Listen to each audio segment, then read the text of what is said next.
बता दी कि हल्द्वानी में कारगिल शहीद दिवस के मौके पर जहां एक तरफ पूरे देश ने नम आंखों से कारगिल के युद्ध में वीर गति को प्राप्त हुए शहीदों को याद किया, तो वहीं उत्तराखंड में भी हर साल की तरह इस बार भी तमाम कार्यक्रम आयोजित किए गए। वहीं अभी शाम को हल्द्वानी के आवास विकास के समीप बने शहीद पार्क में जहां बीजेपी के द्वारा कैंडल जलाकर शहीदों को याद किया गया, तो वहीं 25वें कारगिल विजय दिवस के मौके पर हल्द्वानी के विधायक सुमित हृदयेश समेत तमाम कांग्रेस जनों ने कारगिल युद्ध के शहीदों को मोमबत्तियां जलाकर श्रद्धांजलि अर्पित की। देखिए हमारी एक खास रिपोर्ट।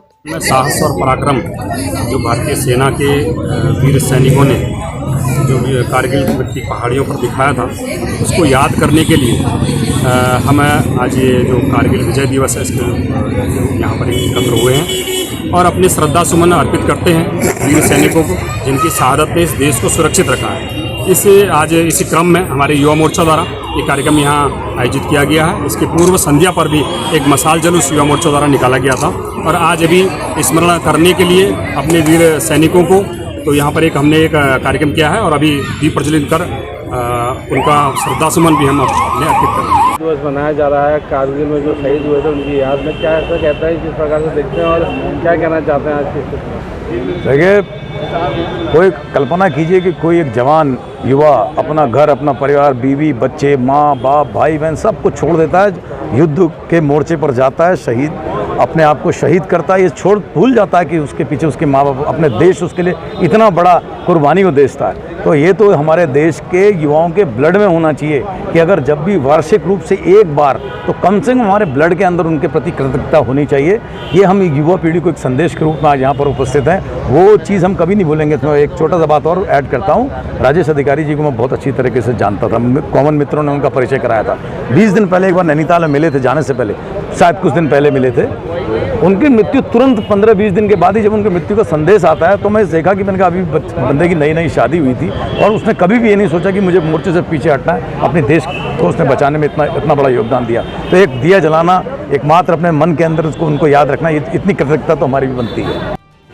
कारगिल शहीद दिवस स्वतंत्र भारत के देशवासियों के लिए बड़े ही गौरव की बात है और जो प्रत्येक वर्ष 26 जुलाई को मनाया जाता है।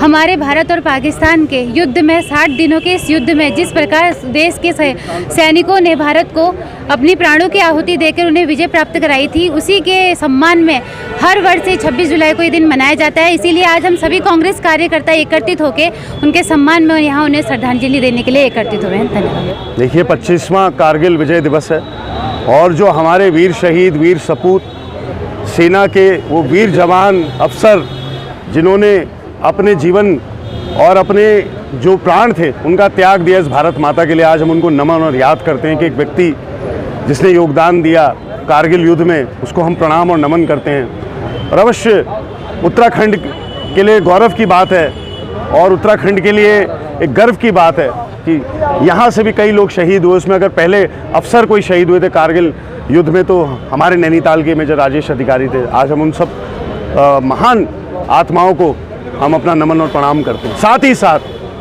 आज एक भारतीय नागरिक होने के नाते, ना राजनीतिक पार्टी से होने के नाते, ना किसी राजनीतिक पार्टी के मंतव्य के नाते, और एक भारतीय नागरिक होने के नाते मैं सुमित हृदयेश आदरणीय प्रधानमंत्री जी से, आदरणीय रक्षा मंत्री जी से हाथ जोड़ के विनती करता हूं कि अग्निवीर जो योजना है इसको वापस ले लीजिए, क्योंकि हमारे देश के भविष्य के लिए, देश की सरहदों के लिए एक बहुत ही ऐसी योजना है जो केवल नुकसान पहुंचा रही है। ये हमारी आपसे विनम्र अपील है। Thank you.